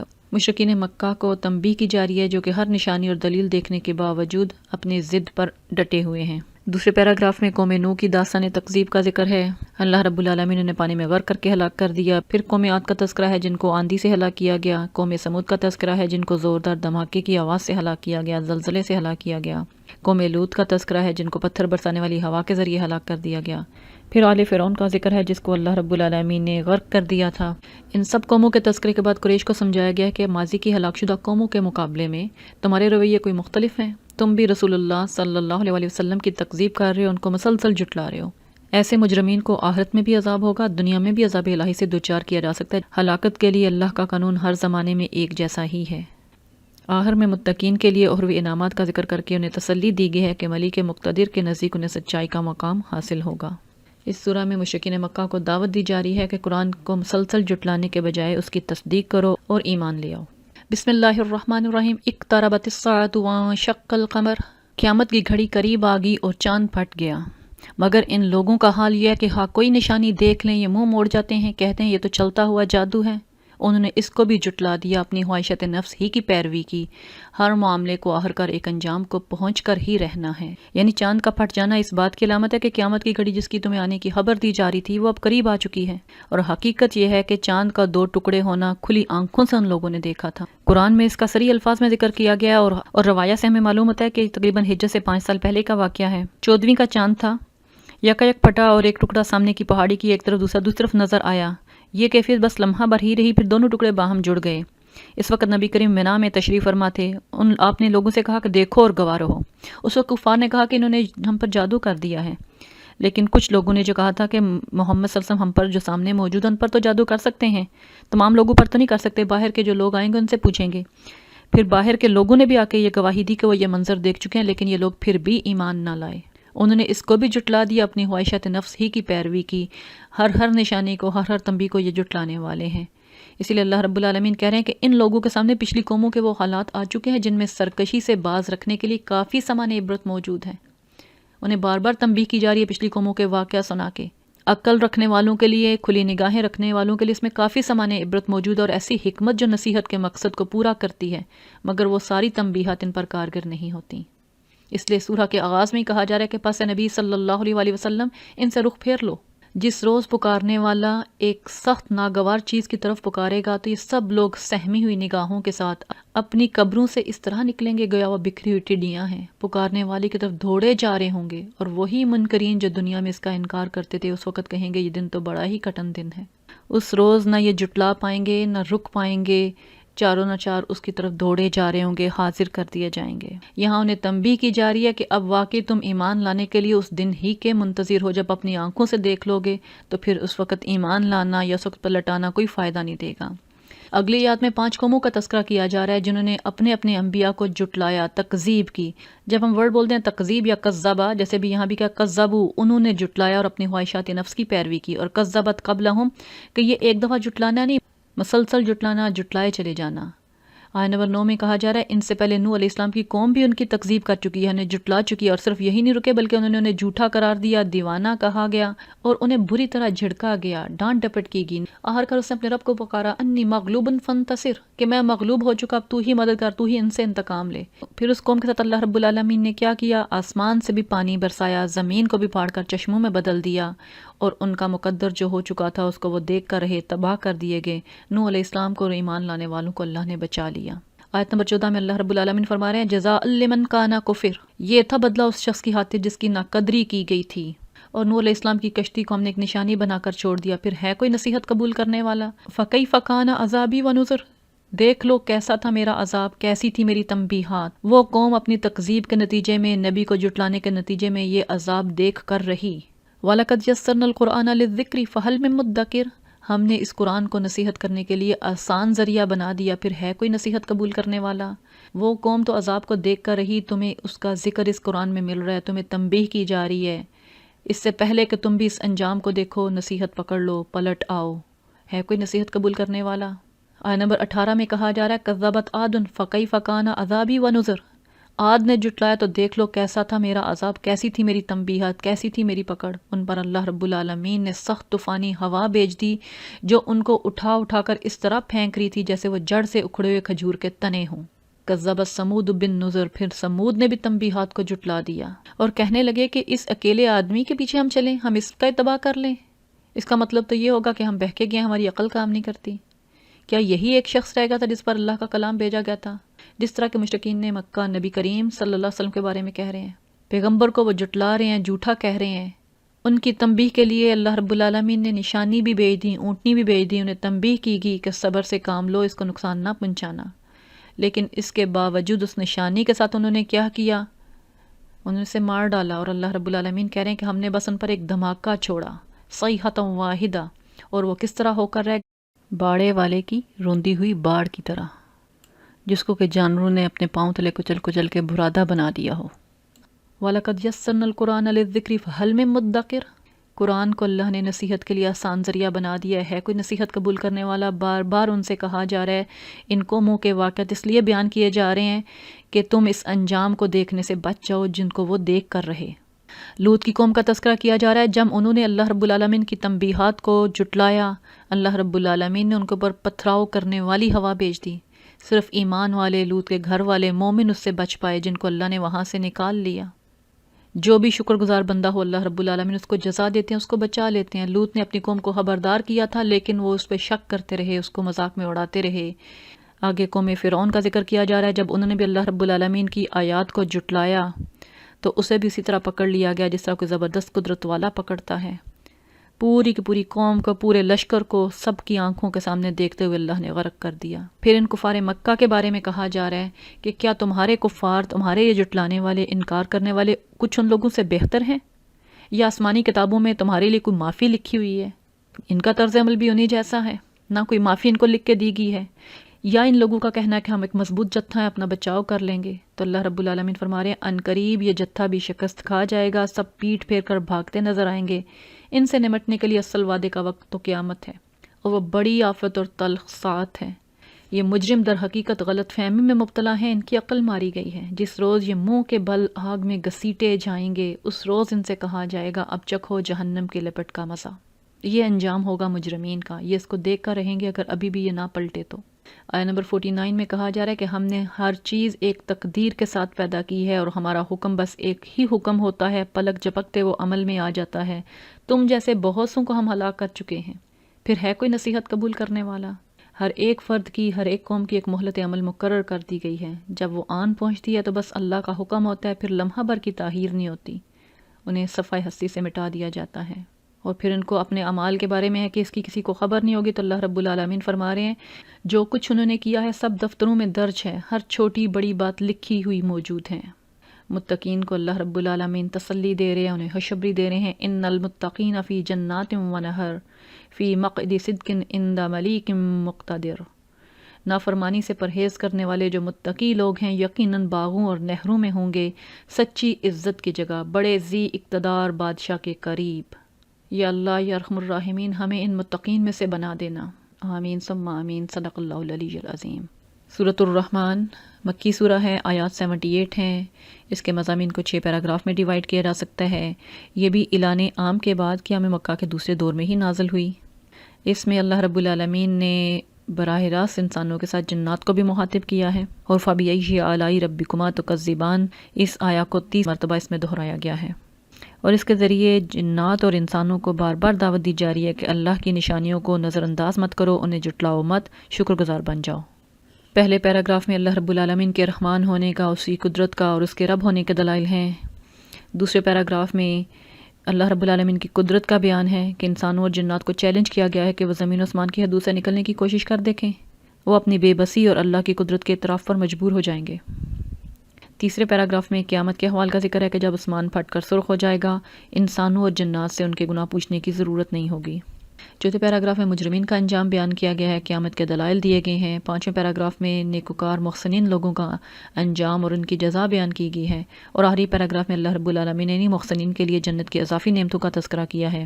سورہ میں بار بار کہا گیا کہ شکر گزاری کا رویہ اختیار کرو گے، اللہ تعالیٰ کی آیات کی تصدیق کرو گے تو اللہ رب العالمین تمہارے لیے ذو الاکرام ہوگا، اور اگر تم اللہ کی آیات کا، اللہ کی نشانیوں کو جھٹلاؤ گے، تکذیب کرو گے تو وہ تمہارے لیے ذو الجلال ثابت ہوگا۔ قرآن کی تعلیم کے علاوہ کائنات میں موجود اور اپنے نفس میں موجود نشانیوں پر غور کرو تو تم آخرت کے عذاب اور ثواب کے قائل ہو جاؤ گے۔ اعوذ باللہ من الشیطان الرجیم، بسم اللہ الرحمن الرحیم۔ الرحمن علم القرآن خلق الانسان علمہ البیان۔ قریش مکہ جو کہ رحمان کے نام سے کہتے ہیں کہ یہ کون ہے رحمان ہم نہیں جانتے، تو اللہ رب العالمین ان کو تعارف کروا رہے ہیں کہ رحمان کون ہے جس نے اس قرآن کی تعلیم دی ہے تمہیں۔ انسان کا پیدا کیا جانا، اس کو بولنے کی قوت کا عطا کیا جانا، یہ رحمانیت کی تو دلائل ہیں۔ آیت نمبر 5 میں کہا جا رہا ہے کہ سورج اور چاند ایک حساب کے پابند ہیں، تارے اور درخت سب سجدہ ریز ہیں، آسمان کو اس نے بلند کیا اور میزان قائم کر دی۔ کائنات کی ہر چیز ایک ضابطے کی پابند ہے، اس میں ڈسپلن ہے، اس میں کوئی خلل نہیں ہے۔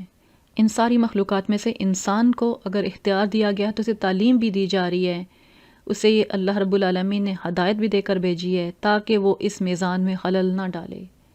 پھر اگلی آیات میں اس کی ربوبیت کے دلائل دیے جا رہے ہیں۔ آسمانوں کے بلند کیے جانے کے بعد زمین کا ہموار کیا جانا، زمین کے پھل، اس کا غلہ، انسانوں اور جنات کی تخلیق، سمندروں اور دریاؤں کا چلانا، ان کے اندر سے موتیوں کا نکالنا، پھر انہی کے اندر انسان کے سفر کے سارے اسباب مہیا کرنا، یہ سب چیزیں اللہ رب العالمین نے انسان کے لیے ہی پیدا کی ہیں، یہ اس کے رب ہونے کی نشانیاں ہیں۔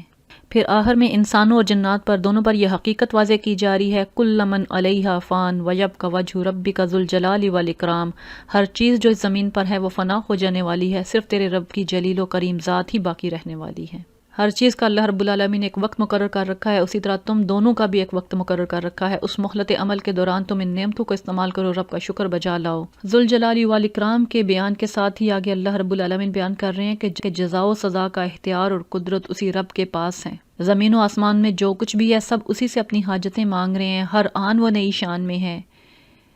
اے جن و انس، اپنے رب کی کن کن صفات حمیدہ کو تم جھٹلاؤ گے؟ اور پھر کہا جا رہا ہے سَنَفْرُغُ لَكُمْ أَيُّهَا الثَّقَلَانِ، اے زمین کے بوجھو، ان قریب ہم تم سے باز پرس کرنے کے لیے فارغ ہوئے جاتے ہیں کہ وہ وقت قریب آن پہنچے گا تو پھر لمحہ بر تاخیر نہیں ہوگی، پھر تم سے پوچھ گچھ کی جائے گی۔ وہ لوگ جو ناحق زمین پر زیادتیاں کرتے پھر رہے ہیں، ظلم کرتے پھر رہے ہیں، ان کو اللہ رب العالمین نے زمین کے بوجھ کہا ہے۔ پھر ان دونوں سے، انسانوں اور جنوں سے، مجرمین سے کہا جا رہا ہے، انہیں چیلنج کیا جا رہا ہے کہ اگر زمین اور آسمان کی حدود سے نکل کر بھاگنا چاہتے تو بھاگ لو، تم رب کی پکڑ سے بھاگ نہیں سکتے۔ بھاگنے کی کوشش کرو گے تو تم پر آگ کا شعلہ اور دھواں چھوڑ دیا جائے گا جس کا تم مقابلہ نہ کر سکو گے۔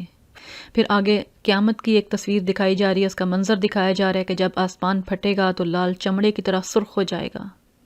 فَبِأَيِّ آلَاءِ رَبِّكُمَا تُكَذِّبَانِ، اس دن اللہ رب العالمین کو کسی انسان اور کسی جن سے اس کا گناہ پوچھنے کی ضرورت نہیں ہوگی، اور مجرم وہاں اپنے چہروں سے پہچان لیے جائیں گے، ان کے چہروں پر سیاہی چھائی ہوگی، نظریں جھکی ہوں گی، شرمندہ ہوں گے، انہیں پیشانی کے بالوں سے اور پاؤں پکڑ کر گھسیٹا جائے گا۔ یہ وہی جہنم ہے جس کو مجرمین جھوٹ قرار دیا کرتے تھے، اسی جہنم اور کھولتے ہوئے پانی کے درمیان وہ گردش کرتے رہیں گے۔ فَبِأَيِّ آلَاءِ رَبِّكُمَا تُكَذِّبَانِ، قیامت کا بیان کرتے ہوئے، سزاؤں کو بیان کرتے ہوئے بار بار یہ جو بیچ میں آیت دہرائی جا رہی ہے، انسان کو تنبیہ کی جا رہی ہے، جنات کو تنبیہ کی جا رہی ہے کہ رب کی آیات کو، رب کی نشانیوں کو، رب کی نعمتوں اور اس کی قدرتوں کو مت جھٹلاؤ، اپنی حرکتوں سے باز آ جاؤ، پلٹ آؤ۔ آگے متقین کی جزا بتائی جا رہی ہے، ہر وہ شخص جو اپنے رب کے حضور پیش ہونے کا خوف رکھتا ہو۔ وَلِمَنْ خَافَ مَقَامَ رَبِّهِ جَنَّتَانِ، اس کے لیے دو باغ ہیں، ہری بھری ڈالیوں سے بھرپور، دونوں باغوں میں دو چشمے رواں، دونوں باغوں میں ہر پھل کی دو قسمیں۔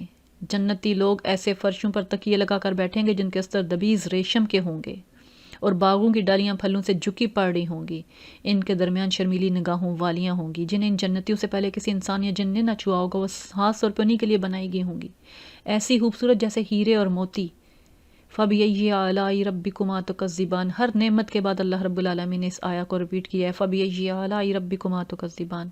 اور پھر اللہ رب العالمین فرما رہے ہیں، هَلْ جَزَاءُ الْإِحْسَانِ إِلَّا الْإِحْسَانُ، پھر اس کے بعد مزید اضافی نعمتیں ہوں گی جو رب کا مزید انعام اور اکرام ہوگا ان جنتیوں کے لیے، ان محسنین کے لیے۔ ان دو باغوں کے علاوہ دو باغ اور ہوں گے، گھنے سرسبز اور شاداب، دونوں باغوں میں 2 چشمے فواروں کی طرح ابلتے ہوئے، پہلے کہا تھا چشمے روا، یہاں کہا جا رہا ہے فواروں کی طرح ابلتے ہوئے ہوں گے، ان میں بکثرت پھل، کھجوریں اور انار ہوں گے، ان نعمتوں کے درمیان خوبصورت بیویاں، خیموں میں ٹھہرائی ہوئی حوریں، ان جنتیوں سے پہلے کبھی کسی انسان یا جن نے ان کو چھوا نہ ہوگا۔ اپنے رب کے کن کن انعامات کو تم جٹلاؤ گے؟ وہ جنتی سبز قالینوں اور نفیس اور نادر فرشوں پر تکیے لگا کر بیٹھیں گے۔ اپنے رب کے کن کن انعامات کو تم جٹلاؤ گے؟ بڑی برکت والا ہے تیرے رب جلیل اور کریم کا نام۔ صدق اللہ العلی العظیم۔ پچھلی سورہ میں ہم نے دیکھا ہے کہ اس میں اللہ رب العالمین کا جلال نظر آ رہا تھا، جٹلانے والوں کا انجام اور سزا نظر آ رہی تھی۔ اس سورہ میں بھی اللہ رب العالمین نے جہنمیوں کا تذکرہ تو کیا ہے، لیکن اللہ کی نعمتوں کا زیادہ تذکرہ ہے۔ سورۃ الواقعہ مکی سورہ ہے، آیات 96 ہیں۔ اس کے مضامین کو 7 پیراگراف میں ڈیوائیڈ کیا جا سکتا ہے۔ سورہ واقعہ بھی مکی زندگی کے دوسرے دور میں نازل ہوئی، اور یہ ان صورتوں میں سے ایک ہے جن کے بارے میں نبی کریم صلی اللہ علیہ وسلم فرمایا کہ انہوں نے مجھے بوڑھا کر دیا۔ اس سورہ کے پہلے پیراگراف میں مناظر قیامت کا ذکر کرنے کے بعد انسانوں کے 3 گروہوں میں تقسیم کیے جانے کا ذکر ہے، سابقون الاولون، دائیں بازو والے اور بائیں بازو والے۔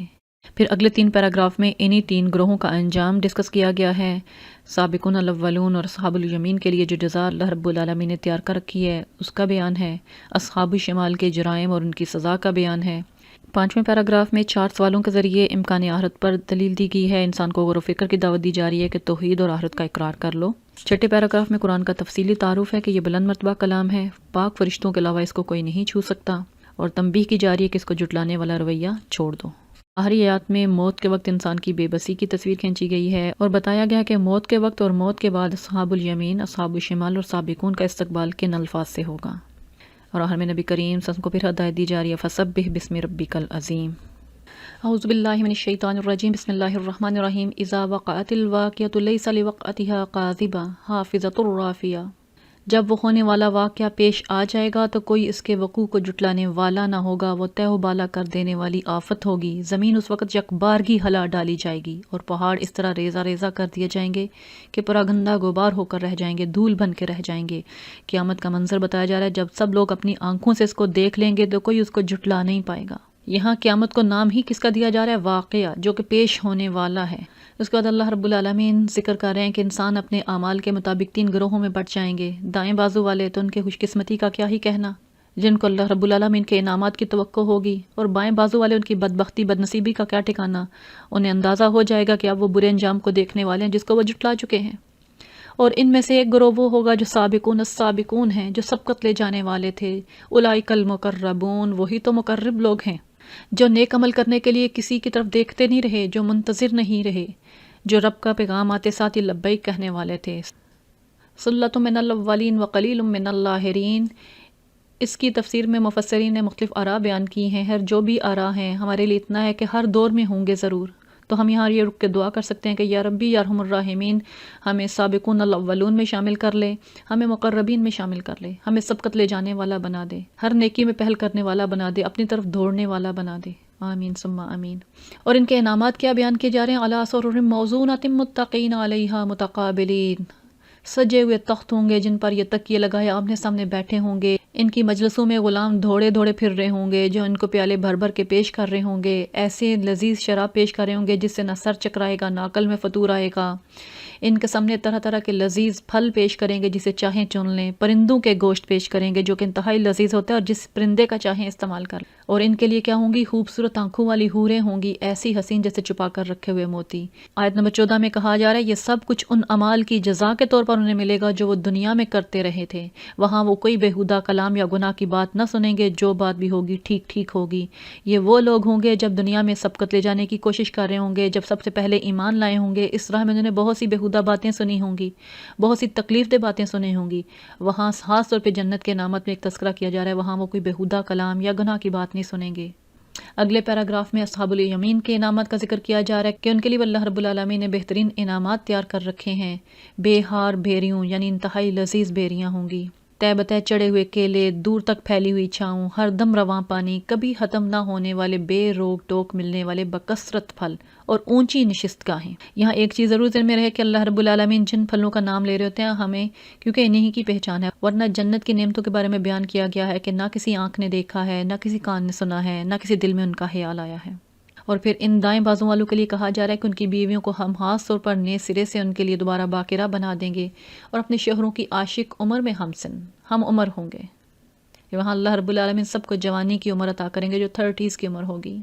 اور اصحاب الیمین کے بارے میں کہا جا رہا ہے یہ اگلوں میں بھی بہت ہوں گے، پچھلوں میں بھی بہت ہوں گے۔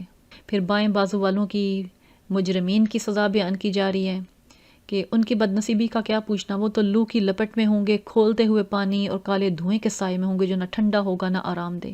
اور یہ وہ لوگ تھے جو مترفین تھے، جو اپنے اس انجام کو پہنچنے سے پہلے بڑے خوشحال تھے، اور اسی خوشحالی میں وہ غرق تھے اور گناہوں پر اصرار کیا کرتے تھے۔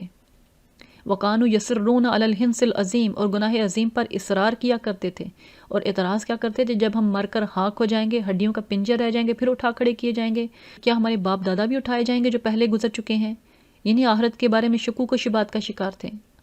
یہ تو ضرور پیش آ کر رہنے والی ہے، اس لیے نبی کریم سے کہا جا رہا ہے کہ اعلان کر دیجئے، ان سے کہہ دیجئے قُلْ إِنَّ الْأَوَّلِينَ وَالْآخِرِينَ لَمَجْمُوعُونَ إِلَىٰ مِيقَاتِ يَوْمٍ مَّعْلُومٍ۔ ان سے کہو اگلے پچھلے سب ایک دن ضرور جمع کیے جانے والے ہیں جس کا وقت مقرر کیا جا چکا ہے۔ پھر ان جہنمیوں کے کھانے کا ذکر کیا جا رہا ہے کہ ان کا انجام کیا ہوگا، ان کو کیا ملے گا، ان گمراہوں اور جھٹلانے والوں کا، کہ یہ زقوم کی درخت کی غذا کھانے والے ہیں جو اتنا کڑوا اور کسیلا ہے کہ جس کا ایک قطرہ زمین پر گرے تو روئے زمین سے سبزہ ختم ہو جائے۔ اسی سے تم پیٹ بھرو گے، انتہائی کڑوا کسیلا پھل، اور پھر اس کے بعد کیا اوپر سے کھولتا ہوا پانی پیو گے، اور اس سے بھی پھر یہ رک نہیں سکیں گے، ایک پیاسے اونٹ کی طرح بس پیتے چلے جائیں گے۔ یہ ہے بائیں بازو والوں کی ضیافت کا سامان روز جزا میں۔ اللہ رب العالمین سے دعا کرنی چاہیے کہ یا ربی یا ارحم الراحمین ہمیں اس انجام سے بچا لے، یا اللہ یا ارحم الراحمین ہمیں سبقت لے جانے والوں میں بنا لے، اصحاب الیمین میں سے بنا لے، یا اللہ ہمیں جنت الفردوس میں جگہ عطا کر دے۔ اگلے پیراگراف میں اللہ رب العالمین دلائل آخرت دے رہے ہیں، کچھ سوال انسان کے سامنے رکھ رہے ہیں۔ ان سے کہا جا رہا ہے کہ نحن خلقناکم فلولا تصدقون، ہم نے تمہیں پیدا کیا پھر تم تصدیق کیوں نہیں کرتے؟ ذرا خود غور کرو، افرأیتم ما تمنون انتم تخلقونہ ام نحن الخالقون، جو نطفہ تم ڈالتے اس سے بچہ تم بناتے یا اس کے بنانے والے ہم ہیں؟ کون ہے جو ماؤں کے پیٹوں میں بچوں کی شکل و صورت بناتا ہے؟ نحن قدرنا بینکم الموت وما نحن بمسبوقین علی ان نبدل امثالکم وننشئکم فیما لا تعلمون، ہم نے تمہارے درمیان موت کو تقسیم کیا اور اس سے عاجز نہیں کہ تمہاری شکلیں بدل دیں اور کسی ایسی شکل میں پیدا کر دے جس کو تم جانتے نہیں ہو۔ اس دنیا میں بھی اللہ رب العالمین چاہے تو تمہاری شکلیں بدل کے رکھ دیں، تم اپنے آپ کو ہی پہچان نہ پاؤ۔ بہت سارے ایسے حادثات ہوتے ہیں۔ اور پھر کہا جا رہا ہے کہ تم اپنی پہلی پیدائش کو تو جانتے ہی ہو، فلولا تذکرون، جب تم تھے ہی نہیں اس نے تمہیں پیدا کیا تو دوسری بار تمہارا بنایا جانا کون سا کوئی مشکل کام ہے؟ دوسرا سوال کیا جا رہا ہے یہ جو بیج تم بوتے ہو اس سے کھیتیاں اگانے والے ہم ہیں کہ تم؟ کون ہے جو زمین کی تہوں میں اس کو ساری چیزیں پہنچاتا ہے اور وہ زمین پھاڑ کے باہر نکل آتا ہے؟ کون ہے وہ کھیتی اگانے والا ہے؟ اور جب اگ بھی آتی ہے تو تمہارے اختیار میں کچھ نہیں ہے، ہم چاہیں تو ان کھیتیوں کو بس بنا کر رکھ دیں، تم طرح طرح کی باتیں بناتے رہے جو ہم پر تو الٹی چٹی پڑ گئی، بلکہ ہمارے تو نصیب ہی پھوٹے ہوئے تھے، ہم تو محروم ہو گئے۔ پھر پانی کے بارے میں سوال کیا جا رہا ہے، کبھی تم نے آنکھیں کھول کر دیکھا یہ پانی جو تم پیتے ہو اسے تم نے بادل سے برسایا یا اس کے برسانے والے ہم ہیں؟ اگر اللہ رب العالمین چاہیں تو اسے کھاری بنا کر رکھ دیں، تم پی بھی نہ سکو، فلولا تشکرون، تم شکر کیوں نہیں ادا کرتے کہ اس نے تمہیں پینے کے قابل پانی مہیا کیا ہے۔ پھر آگ کے بارے میں ذکر کیا جا رہا ہے کہ یہ آگ جو تم سلگاتے ہو اس کا درخت تم نے پیدا کیا یا اللہ رب العالمین اس کے پیدا کرنے والے ہیں؟ اس آگ کو اللہ رب العالمین نے یاد دہانی کا ذریعہ بھی بنایا ہے، جس آگ سے تمہیں جہنم کی آگ سے ڈرایا جا رہا ہے تو تمہیں اندازہ ہو کہ آگ کا جلانا کیسے ہوتا ہے۔ پھر اس آگ کو اللہ رب العالمین نے انسان کے لیے سامان زیست بھی بنایا ہے، آگ ہی کے ذریعے انسان نے حیوانات کی طرح کچی غذائیں کھانے کے بجائے ان کو پکا کر کھانا شروع کیا، نئی نئی ایجادات کے دروازے کھل کے اس کو ایندھن کے طور پہ استعمال انسان کرتا ہے، پھر اس کو یہ آخرت کی یاد دہانی بھی کرواتی رہتی ہے۔ پھر کہا جا رہا ہے کہ نبی اپنے رب عظیم کے نام کی تسبیح بیان کیجئے، اللہ رب العالمین کا نام لے کر یہ اعلان کر دیجئے کہ وہ ان سب چیزوں سے پاک ہے، ان سب کمزوریوں سے پاک ہے جو کفار اور مشرکین اس سے منسوب کرتے ہیں۔ اگلے پیراگراف میں بیان کیا جا رہا ہے کہ قرآن وحی الہی ہے، کہا جا رہا ہے فلا اقسم بمواقع النجوم وانہ لقسم لو تعلمون عظیم، پس نہیں میں قسم کھاتا ہوں تاروں کے مواقع کی، اگر تم سمجھو تو یہ بہت بڑی قسم ہے، انہ لقرآن کریم، اس بات پر قسم کھائی گئی کہ یہ بلند پایا قرآن ہے، فی کتاب مکنون لا یمسہ الا المطہرون تنزیل من رب العالمین، رب العالمین کی طرف سے نازل کردہ ہے، محفوظ کتاب میں ثبت ہے، مطہرین کے سوا سے کوئی چھو نہیں سکتا، شیاطین کا اس کے قریب سے گزر بھی نہیں ہوتا۔ اور پھر اس جیسے عظیم بلند پایا کلام کے ساتھ تمہارا رویہ کیا ہے؟ تم بے اتنائی برتتے ہو، انتم مدہنون، تم توجہ ہی نہیں کرتے۔ اس نعمت کو اپنانے کے بجائے تم نے جھٹلانے کا فریضہ اپنے سر لے رکھا ہے۔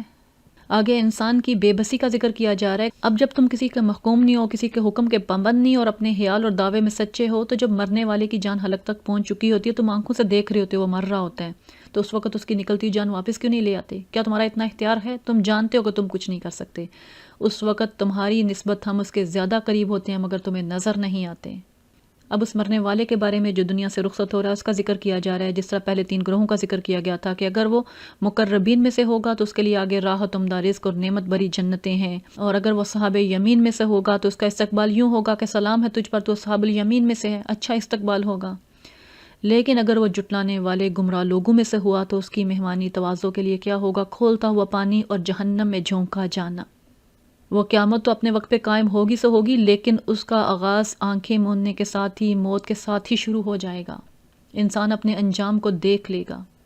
اسی لیے پھر کہا جا رہا ہے ان ھذا لھو حق الیقین، یہ سب کچھ قطعی حق ہے. فسبح باسم ربک العظیم، پس اپنے رب عظیم کے نام کی تسبیح بیان کیجئے. سبحان ربی العظیم، سبحان ربی العظیم، سبحان ربی العظیم. صدق اللہ العلی العظیم. یا اللہ یا ارحم الراحمین ہمیں مقربین میں شامل کر لے. اللہم انا عبیدک بنو عبیدک بنو ایمائک نواسین بیدک ماض فینا حکمک عدل فینا قضاؤک نسألک بکل اسم هو لک سمیت به نفسک او انزلتہ فی کتابک او علمتہ احدا من خلقک او استأثرت به في علم الغیب عندک ان تجعل القرآن ربیع قلوبنا ونور صدورنا وجلاء احزاننا وذهاب همومنا وغمومنا. اللهم ذکرنا منه ما نسینا وعلمنا منه ما جهلنا وارزقنا تلاوته آناء الليل واطراف النهار على الوجه الذي يرضيك عنا. اللهم انا نعوذ برضاك من سخطك وبمعافتك من عقوبتك وبك منك لا نحصي ثناء عليك أنت كما أثنيت على نفسك. اللهم صل على نبينا محمد وعلى آله وصحبه وتابعين. اللهم اغفر لنا أجمعين. آمين ثم آمين. يا أرحم الراحمين.